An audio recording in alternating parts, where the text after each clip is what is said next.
We are here for week 3 of our special holiday edition of Couched. Thank you for joining us for week 1 and 2. The very special guest we have this week is our very own lead minister here at New Life Coolangatta, Scott Wrigley. Woo! You have to start that again. I'm not starting anything again. I'm not a minister. You're not a minister. We are so excited I always say we're so excited. We need to be less excited. Are we that excited? I'm excited. Okay, we're excited. So pumped to have week 3 of our holiday edition of Couched. Our very special guest who is home from holidays is our very own pastor here at New Life Cooley, Scott Wrigley. Yay! It's actually really good to have you back. It's great to be I back. missed you so much that I wanted to dress like you. Yeah. And so... It's good style. Yeah, it is. Either I dress like a 30-year-old or you dress like a 40-year-old. You look good. Yeah, thanks. You look good too. Yeah, thanks. Yeah, I'll take it. Beck, you look amazing. Memo. Just having a moment over here. I'm like, Scott, you have a lot of theological wisdom, but what I haven't heard from you is some of your awkward stories, your some of your talents that no one knows about, and even, if there was one question that you could ask God, what would you ask? So we're going to fire off some questions at you in rapid fire, and we're going to ask these questions and get some answers. So once and for all, who is Scott Wrigley? We're going to find out. That's me. All right, first question. Just tell us a little bit about yourself. So my name is Scott. I have a wife named Georgina, and 2 boys, Byron and Eden. They're both, well, they're not both. One is 12 and one is 10. And which one's your favourite? Ooh, awkward. So it's a question I would choose to answer because I love them both. The same. Very, very prolific. They're good boys. Very good boys.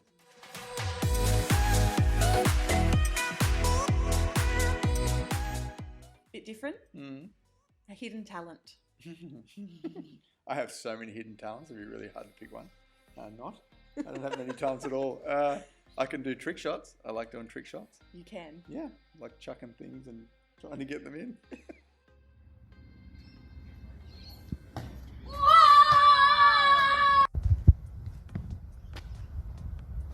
I used to be a plumber.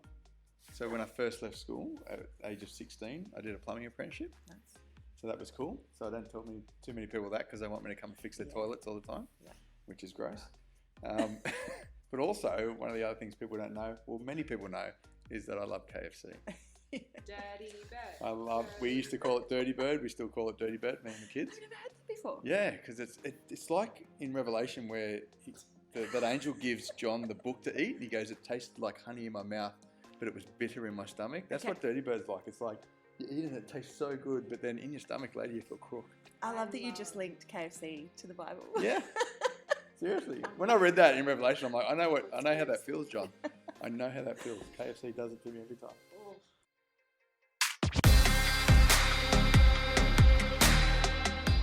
So, I've heard, Scott, that you're better than Kelly Slater at surfing. Yes. No, I'm not. So, can you Bodyboarding. give us Totally a different good sport. story about a No, I'm surfing definitely trip? not as good as Kelly Slater. That's 100% false.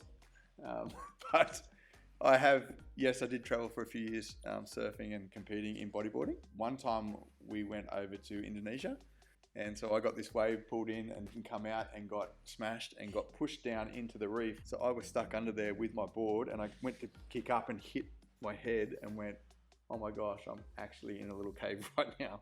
And so I felt around and I felt the edge and I pulled myself out. By the time I come up, the guys had been looking for me because it was a couple of waves I'd been under for. And my board still, we have no idea where it is. That was a pretty hectic experience. I was a non-Christian and I started praying after that day, would you believe? I'm not joking. I went in and I prayed and I just started praying every day after that. So, Wow. yeah, it was a pretty harrowing experience.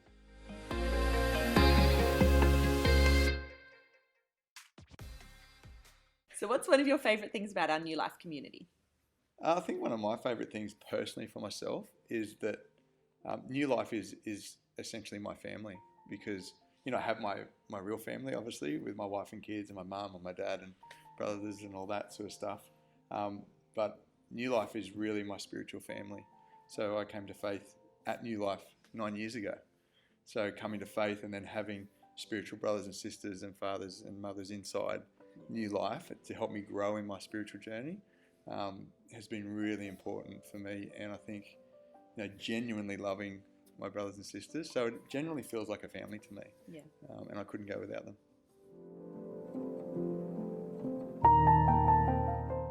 What is one thing that's left the church that you would want to bring back? Hot men! I probably wouldn't agree with Anisi on that one. What about scones?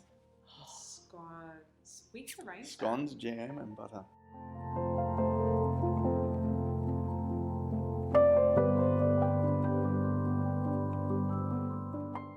When did you first meet Jesus?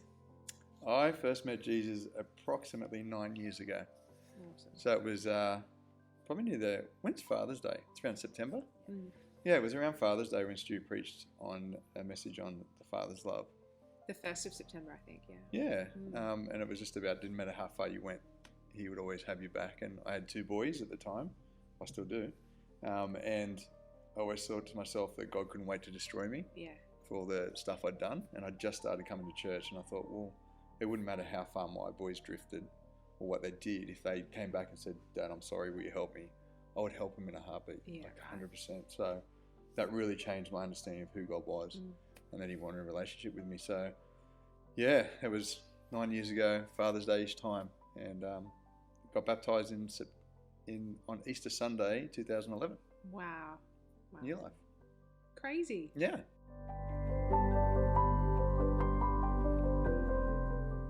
What do you remember in the years that you followed Jesus, in 9 years, maybe one of your moments of greatest provision by God, or like the moment that you felt him show up the most? Oh, wow. That's a really good question, because there's just so many times through my Christian walk, God has been faithful, where I've not been faithful, if that makes sense. He's always been faithful in his calling. If he calls me to do something, I've sort of just gone, okay, God, you've called me to do it. I'll step into it.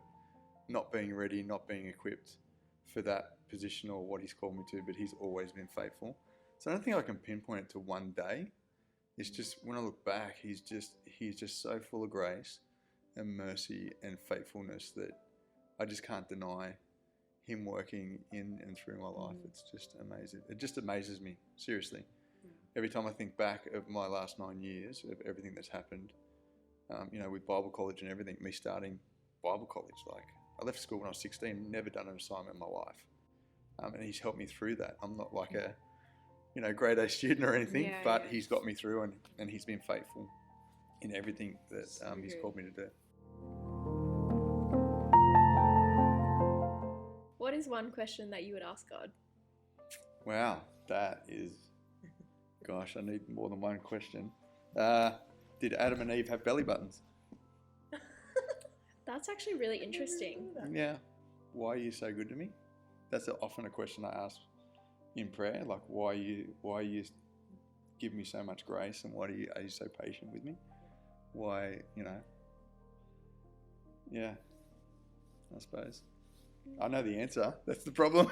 So it's not a question that, because he is full of mercy and grace and love and all that stuff. So, but yeah. Still hard to fathom. It is hard to fathom. Yeah. Even though you know the answer, you can't Yeah. fathom the answer. Yeah, and I think that's just natural. Not fully understanding God's love, because it's so far beyond our human experience or understanding. But there are so many theological questions I could ask him, like millions of them. What's your biggest one? Oh, my biggest theological question. I'll answer it for you right now. Yeah, okay, you will? Oh, awesome. I think that, one of the greatest ones across history for the Christian church, which is probably quite prevalent today, is around election and predestination and all that sort of stuff. I've wrestled with that for many years and studied both sides of the story. And I think sometimes you can hold them both. Like in a Jewish understanding, they have no problem with saying God is sovereign and man has responsibility. it's in the Western culture, we say no, it needs to be one or the other, because we like to put things in boxes. But just the full understanding of why some, choose to reject him and some choose to follow him.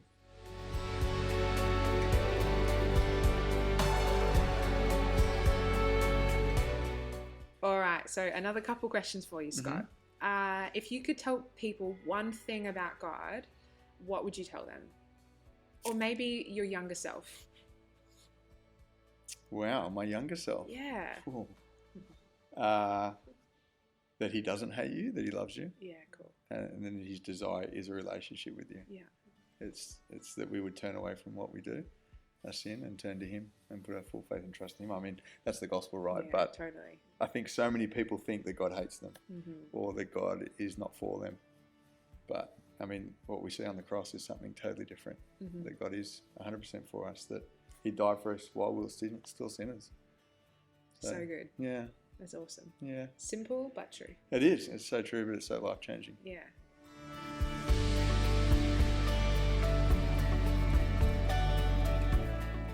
And final question for today. What was the reason that you decided that you would come down and plant New Life Coolangatta? Finish on a big one. Wow, that's a really good question. Stu told me I had to come down Yeah, to it. no. No, I'm just joking. No. Why did I decide to come? Why did I decide to go into ministry? I mean, it's just the call of God. It's not something that I ever wanted to do, as in, or was pursuing. Yeah. I did resolve in myself and in prayer that, Lord, if you open a door, I'll faithfully walk through it, regardless whether I'm ready or not. And throughout my Christian walk, even going into chaplaincy and stuff like that, I wasn't ready for that. I wasn't ready to start studying. I wasn't ready to come on staff at New Life. But these doors opened. I didn't kick them down, or I didn't open them myself. They were offered to me. And so I knew it wasn't me. So I've always just waited for doors to open, and this was another door that Stu came to me and said, hey, would you... Big door. It's a big door. Yeah.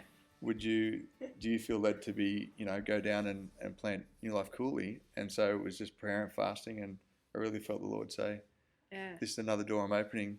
Will you walk through it? And aren't we so glad that he did? Absolutely. But again, God's been faithful in So helping good. me so far. Yeah. Yeah. So And we've helped you a little bit too, haven't we, Beck? 100%. bit. 100% you Tiny, have. tiny little bit. Yeah. And that's the other thing God's faithful in, though, bringing people around you. Yeah. Like, seriously, the team and the people that have come and the people that were here as part of the Twin Towns community. So many great people. It's just such a blessing. Yeah. So, Yeah, so true. yeah, so And God's good. we've met some of them over the last few weeks from like episode 1 and 2 of Yeah. our holiday edition of Couch. So like if you want to find out a little bit more about some of our community that are joining us on this adventure, check out the last 2 weeks of Couch, because you will meet some pretty cool people. Absolutely. So it'll be really cool. Yeah. Thank you guys for watching another episode of Couch, and thank you so much, Scott, for joining us and letting us know a little bit more about you. No worries. It was fun. Especially with the people switching back and forth. That was quite good. But make sure you stay up to date with us on our social media for any updates on COVID-19 and what might be happening or developing over the next few weeks with that. But we would just love to say thank you for joining us, and we'll see you all next week.